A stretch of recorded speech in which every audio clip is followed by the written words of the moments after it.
All right. Hello, hello, hello. Welcome to Pilot Prep's first interactive event of the year. I'm Virginia, and I'll be co-hosting with Churchill's very own Karina Kak. Today we have three panelists joining us from three different universities. I will let them introduce themselves, starting with Yeji. All right. U of T studying commerce, and I'm a first-year student. I'm involved with the Rotman Commerce Sales Group there, as well as Enactus U of T and UT Mun, and yeah. All right. If we could get Victor to introduce himself as well. Okay, I'm Victor. I go to McGill University for Biomed. And yeah. Awesome. And then we have Thomas. Hi, I'm Thomas. I'm currently attending University of Alberta for engineering. And yeah. Cool. So these are our panelists here today, and we have Karina from Churchill. I'll let her introduce herself as well. Hi, my name is Karina Kemp. Sorry? I am a student at Silicon Churchill High School and a content developer with Pilot Prep. Let's start. Awesome. So let's start with our itinerary today. If you guys can see on the screen, we have our schedule. We'll just kind of be briefing over these topics. Karina, if you could lead us through our first segment. Yes, our first segment will be on university programs. We'll start off by talking about how to choose university programs and how to decide which program to apply for. If you have any questions for our panelists, please feel free to send them in the chat, and Yeji, Victor, and Thomas will answer them. Our first question is, did you go into university knowing what you wanted to study, or were you given a time to figure it out later? Let's start with Yeji. So I went in knowing that I wanted to study commerce, but it definitely took a lot of thinking and weighing the pros and cons of different majors to choose, and I think the best thing to do for choosing is to get started early and look at the different options. For sure. What about you, Victor? Well, I've always had an interest in science, so that's why I picked something related to science. But like McGill also doesn't make us major in something until our second year. So I still have like some time to decide. And if like you want more time to decide, you could also go into something like this. Yeah. So you had first year of university to kind of discover the different fields, right? And that's when you decided? Yeah. That's good. But what about you, Thomas? So I've wanted to go into engineering for a while. So for me, it was a pretty easy choice. But like even now, like even once you hit first year university, you still, at least for engineering, there's choices between like, do I want to go into mechanical or civil? So I feel like honestly, just get a general idea first of what you want to go into, and then test it out first year. If you want to switch, that's fine. Otherwise, find what you want to fully pursue in that path. Good. This leads us into our next question. Can you change your program afterwards if you decide you don't like it? And how does that impact your studies? Yeah, so at U of T you have a lot of flexibility to switch around majors. So within the commerce program you go under the arts and science program, and so you can choose different electives, and if you take a comp sci class and decide you really like comp sci, you can always switch over. You might have to add an extra year or take a few extra courses to make up for that, but it's not a huge deal, and a lot of people end up switching their majors throughout. So yeah. Is that the same in other universities like McGill or other universities in general? So at McGill, your credits carry over if you're trying to swap into different programs, right? But I wouldn't recommend it because swapping into programs requires a higher GPA than normal. So like you should decide what you want first. Like, yeah.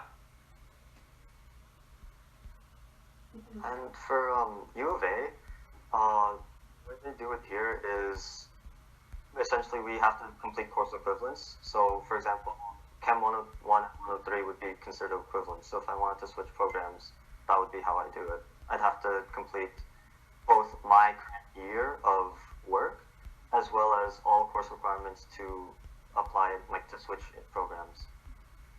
Okay. So even if you did switch a program, it wouldn't negatively affect you, right? I don't think Alberta really decides to switching programs. I could be wrong, but from what I know, it's other than engineering actually. If you switch out of engineering, I believe you're not allowed to go back into engineering. Oh. That's the only one that comes to mind though. Yes, as expected, engineering students have high expectations. Okay. What was the hardest part about integrating into university? How did you find the challenges between high school and university? What were the differences? I think for me, one of the most challenging parts is that your uni courses give you quite a bit more freedom than high school courses. So a lot of high school courses, you'll have quizzes and unit tests that'll keep you on track, while a lot of uni courses, there's like a midterm and a final. And a lot of my courses were adjusted this year because of the online format, so that isn't as evident, but there's a lot more freedom for you to fall behind, and if you can't stay on top of that, it can get really challenging at times. For sure. Victor? I agree with Yeji. There's a lot more independence when you go into university. Like, your schedule isn't just like 9 to 5 anymore, like in high school. And teachers don't push you to like submit assignments and do tests and stuff. You have to do it on your own time. Mm-hmm. Definitely. It sounds challenging, especially because of COVID. How about you, Thomas? Yeah, so I found the same thing. Really, you miss a lecture, you don't really feel a push to catch up until you realize, oh, I have my midterm in a week. So it's definitely a lot harder to keep pace. Okay. Mm-hmm. So, how did you choose your major?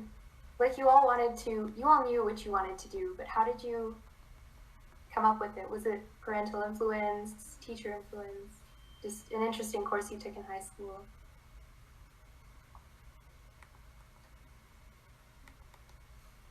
I think I was always interested in business starting when I was younger.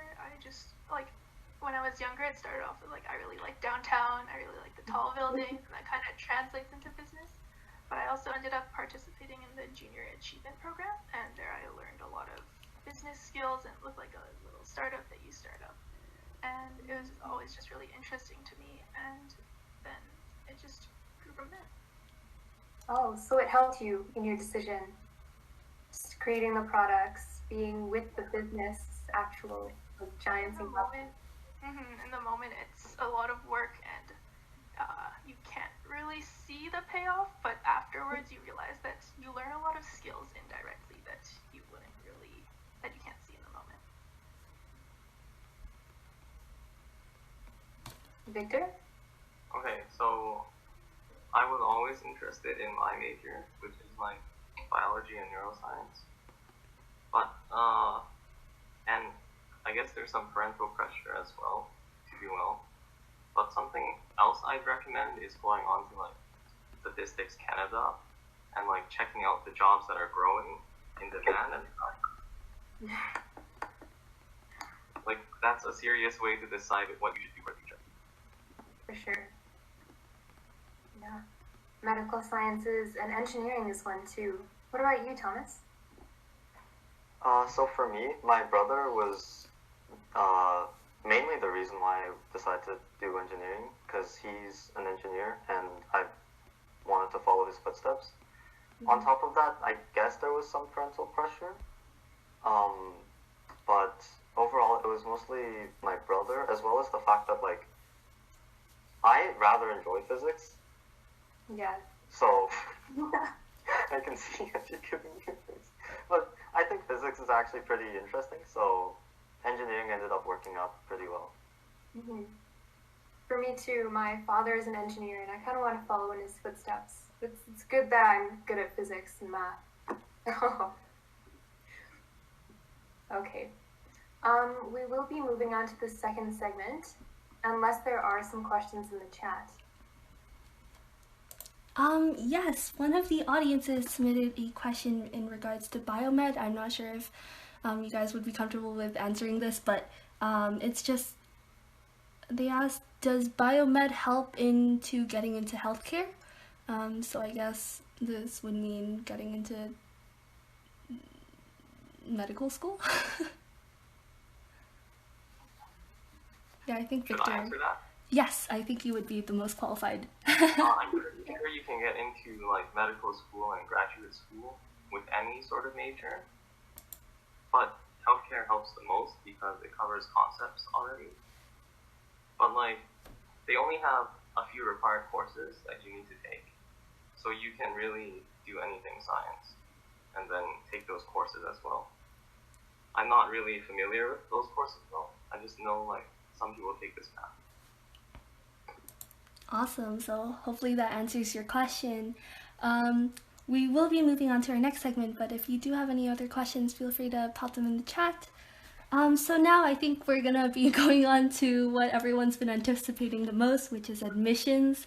Let's start off with grade averages. So will one of the biggest questions we've gotten was, will universities only look at the grades you apply with, or will they also look at other 20 and 30 level courses? So it really depends on every university. There are a lot of Canadian universities only look at the top 5 or 6 courses that you're applying with and that you submit. And of those, there's usually a few required courses included. So for engineering, there'd be like calculus as well as physics, I'm assuming. For business, there was calculus and English.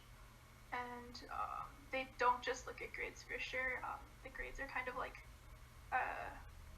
it's a general range that they're looking at. And as long as you fall within that range, then they look at the extracurriculars as well as other things that you were involved with that showcase who you are as a person in your group.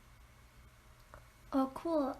I think Yeji, are you able to talk more directly into the mic? It's a bit quiet on our end. Oh, sorry about that. No, not at all. Another question that we have was just, do you guys have any tips for applying to your university or university in general? What was things like, what was your academic average to get into your course and things like that?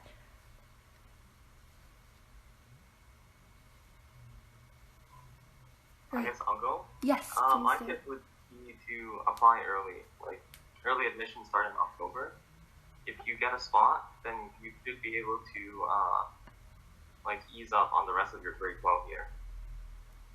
And also, you can use your projected marks instead of your actual marks. So that makes it better as well. Oh, I see. And my academic average was 96.3, I think. Thank you for sharing. I imagine getting into McGill requires a very high academic average, but so I guess what we can take away from this is just to apply early, which makes sense, I guess. Do you also find that extracurriculars were very helpful in your application? So what kind of extracurriculars did you all do in high school that helped? So for me, I was involved with JA like I talked about before, and I think that was helpful for some of the more business-related questions that they required on supplemental applications. And I was also involved with a few bands as well as band exec at my school, and I think that being involved with those were really helpful for building teamwork skills, and a lot of the supplemental questions ask about teamworking and leadership, and I was able to develop those skills in those areas and use that in my application. Awesome. And for medical school, Victor? Or sorry.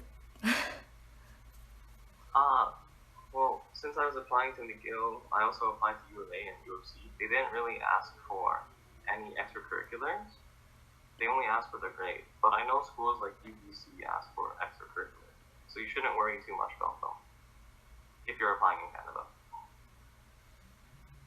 Oh, I see. And for engineering? For U of A, like even for engineering, I don't think I was asked many questions on extracurriculars. For the most part, it was basically just input my grades, or projected grades or current grades, and then that's what they'll just stick with. But for schools like U of T and Waterloo, extracurriculars are definitely a big part. So I've heard you guys mention predicted grades quite a few times throughout this webinar. Yeji, do you mind explaining to us what that would include? Yeah, so when you end up applying in like October, since you don't have any final grades for your courses, you can take the interim grade and kind of use that as a predicted grade for what you expect your mark to be, and then they base it off of that, but they also look at your mark afterwards just to see if it's pretty close. Oh, I see. Well, I think that concludes it for admissions and extracurriculars. If Karina could take over for the next segment for study tips. Okay, our fourth segment is going to be about study tips. If you have any questions for our panelists, please send them in the chat and we will ask our panelists. Okay, our first question is the workload similar to the workload we see in high school? Yeji? I think it's, for me, I was in the IB diploma program, so lots of IB courses kind of helped make the transition a little bit easier. So the difficulty of courses, I'd say, is relatively similar, but the work is different because it's a lot more independent learning versus just studying what you went over in class. So it's a bit of an adjustment. So did you take full IB diploma? Yeah, I did. And that definitely helped. That's good to know. Okay. What about you, Victor? Same as Yeji Basic Uni. It's a lot more independent, but like different universities are also like different in difficulties. So like McGill would be a lot harder than U of C, say.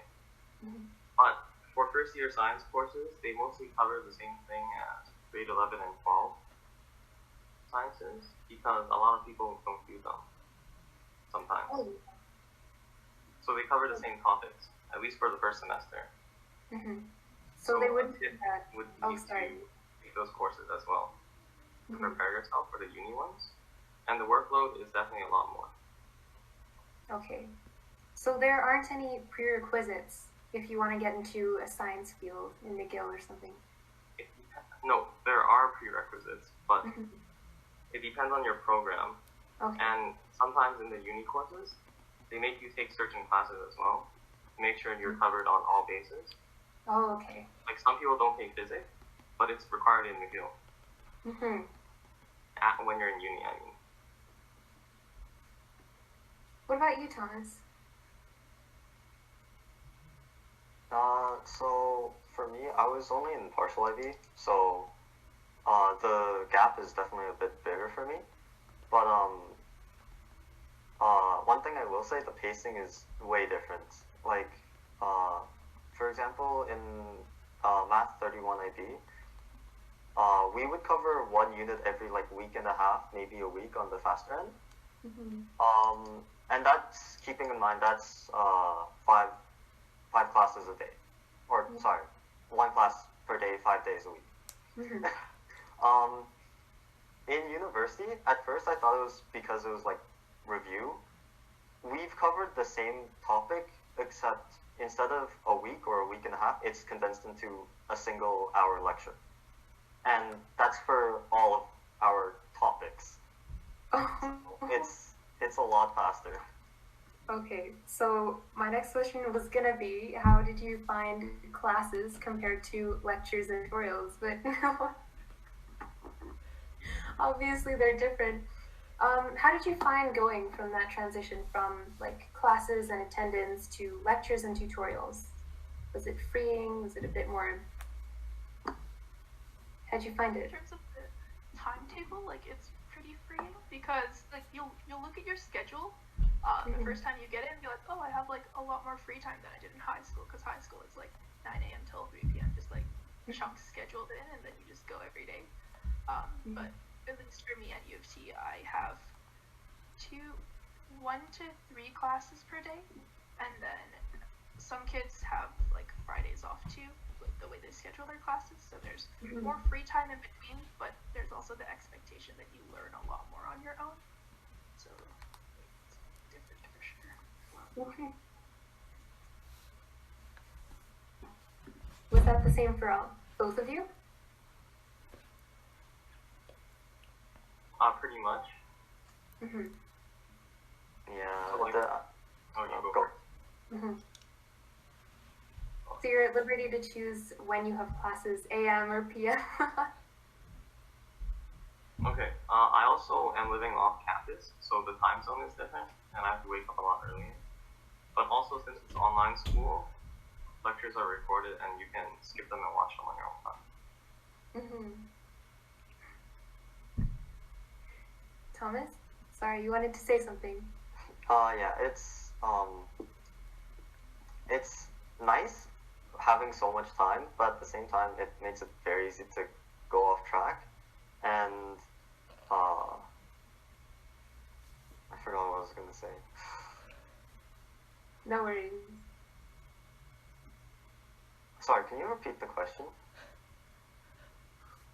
How do you find your timetable from classes to lectures and tutorials? So yeah, it is a lot more freeing, and like it makes it so that you definitely do have a lot more free time, but it's not free time. Like I feel like they have to make it this loose so that you actually have time to study and essentially just study, do assignments. So how do you balance this? How do you balance studying and your courses? Do you have a part-time job or extracurriculars? So for me, I joined a few clubs at the start of this year, and so with that extra commitment, it was a little bit challenging to start to balance everything, all the work that I had to do. But I started to try time blocking, and I'm not the best at it yet, but it definitely helps a lot. And especially keeping a Google Calendar with like all of your due dates, all of your assignments, all your test dates, and like all your meetings on it is so helpful, because it's really hard to remember everything. And I think that Google Calendar has saved me this year. That's good. What about you guys? What kind of methods or note-taking strategies did you use? I agree with Yeji as well. A calendar really helps out, especially when you have like multiple homework tests due a week. I've never had to use one for high school, but like I started using one in uni because it's so useful. As for note-taking strategies, I switched into like Microsoft OneNote instead of writing on paper, because writing on paper takes a long time.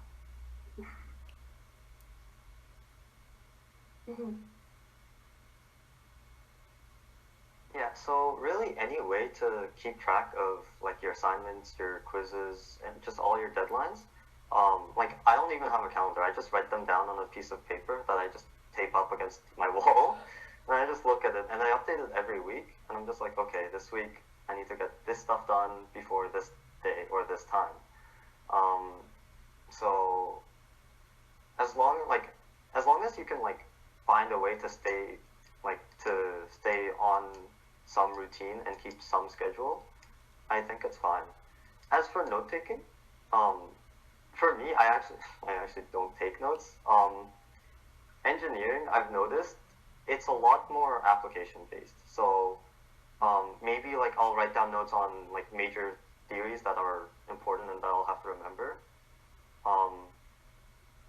But beyond that, it's figuring out how to apply those theories, how to use these formulas properly to solve a question. So yeah, most of the class time is example based. So yeah. That's interesting. How do you motivate yourself to study your pursue your goals? I think for this one, it's sorry. Sometimes it's just looking at the calendar and realizing that there's a lot to do, so we gotta get going. But sometimes that doesn't work, and then you just kind of have to think back to the why. Like, why am I doing this? And for some people, it could be because they're really passionate about what they're studying and want to contribute to that field, or maybe it's because you just want to get a good job later on, and you're paying money for school now, and it's pretty expensive, so might as well try hard and do well. Just thinking of that why, I think, is really helpful in times where you need that extra motivation. For sure. Basically the same thing as Yeji as well. Like if you're paying for your own tuition, that's like $10K a year, right? You can't just waste that. Definitely a good motivator.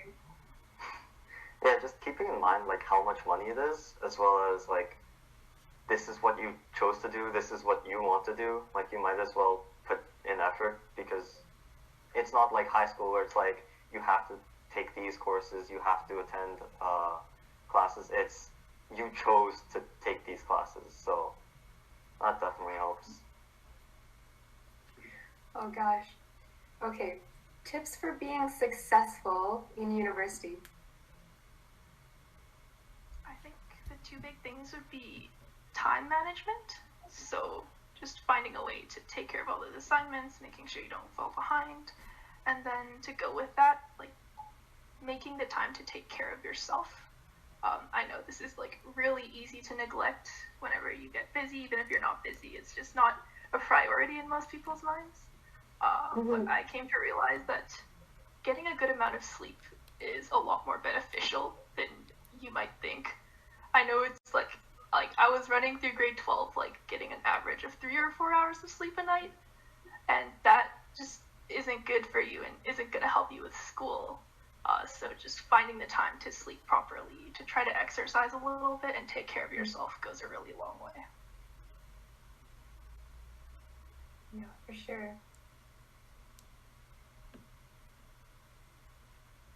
Okay, so time management is like really important, but my tip would be making friends.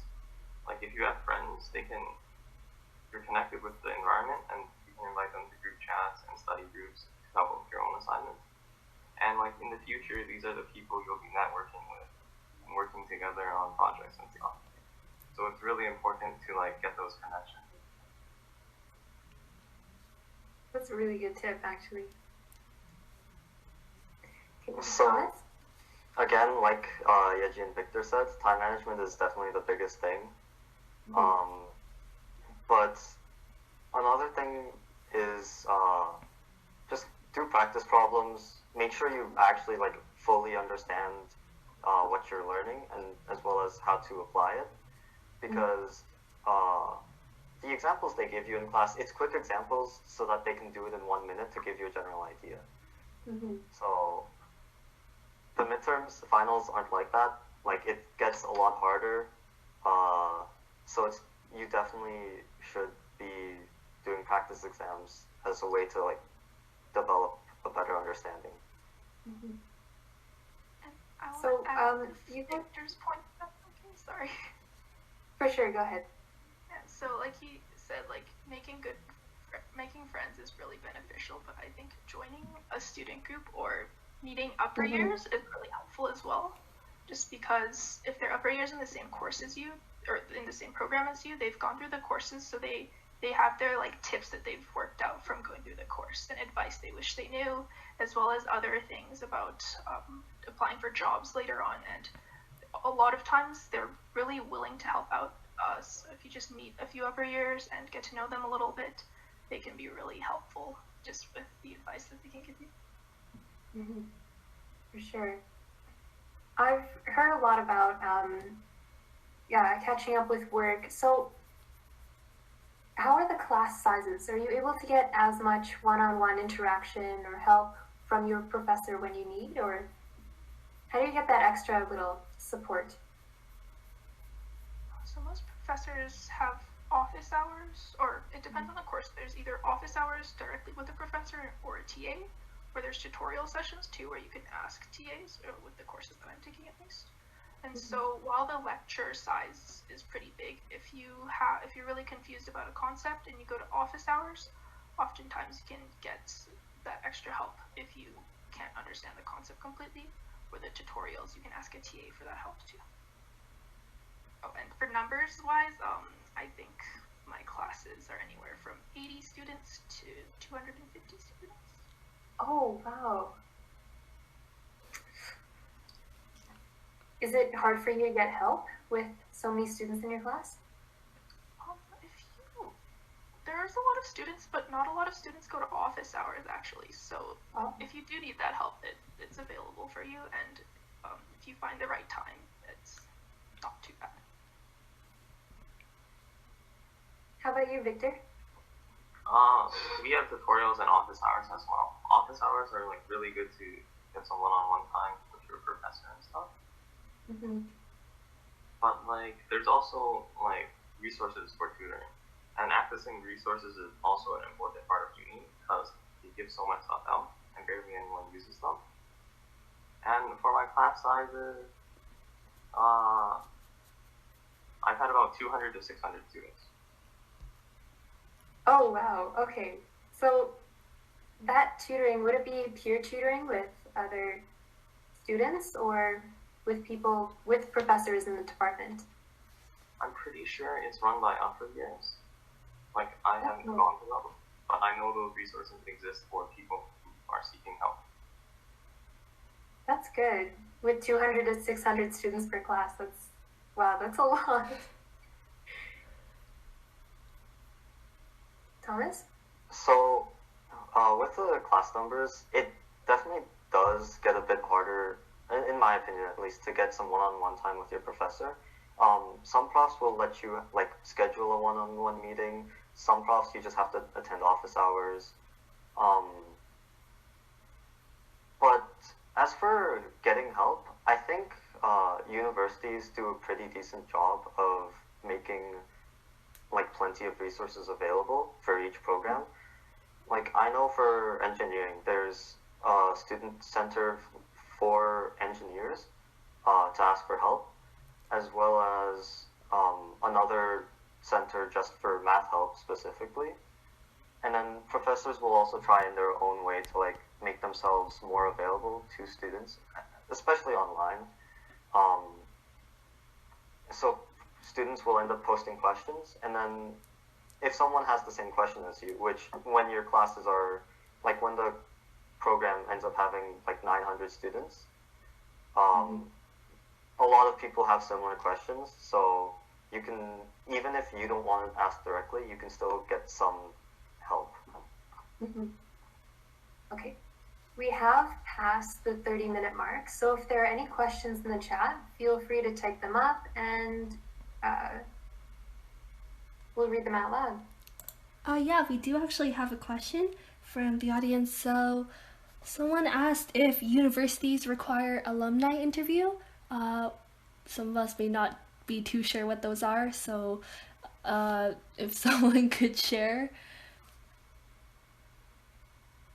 So for the alumni interviews, they're usually for the bigger state schools. So the Ivies have alumni interviews, as well as some of the other more prestigious schools there. But in terms of Canadian schools, most of them don't have alumni interviews. I know that a few have video interviews. I had to do a video interview for U of T's commerce program. And I think I had to do one for UBC's as well. Was that the similar case for McGill and U of A? I've never had an alumni interview before, but I've only applied to 3 schools. So, yeah. To my knowledge, U of T is the only one that actually requires interviews, and even then, I'm not sure if it's for all programs or if it's just for some specific programs. Because Yeji obviously had to. I believe engineers also have to. But in Canada, there aren't many that actually require interviews. Mm-hmm. I see. Okay, So, yeah. Karina, take it from here. Okay. At UC and some other universities, for the engineering programs and other programs, you have to do interviews with some department heads or some people from the university. What do those go like? What questions do they ask you? Is there like skill testing? So for the commerce program specifically, the interviews that I had to do, they weren't like one-on-one with a person. It was like a recorded video interview, and so they did pull up a prompt on screen, and then there were some questions where you just had to type out a response in like 20 minutes, and then others gave you, I think, a minute of time to think after receiving the question, and then you just have to talk for 2 minutes or some other time. I can't really remember. But the questions are more behavioral kind of, or they judge your ability to communicate ideas for commerce, because commerce requires communication. I think one of the ones that I got was if I would prefer to be well liked or well respected, and so that kind of gives you an idea of like the kinds of questions, and there's like a big bank of questions that they pull from. So these interviews, are they trying to figure out what kind of a person you are, what kind of a learner? For commerce specifically, I think it's about how you communicate and articulate your ideas, and maybe some behavioral things, but mostly about the communication part. What about at McGill? I've never been in one of these before. I don't think they do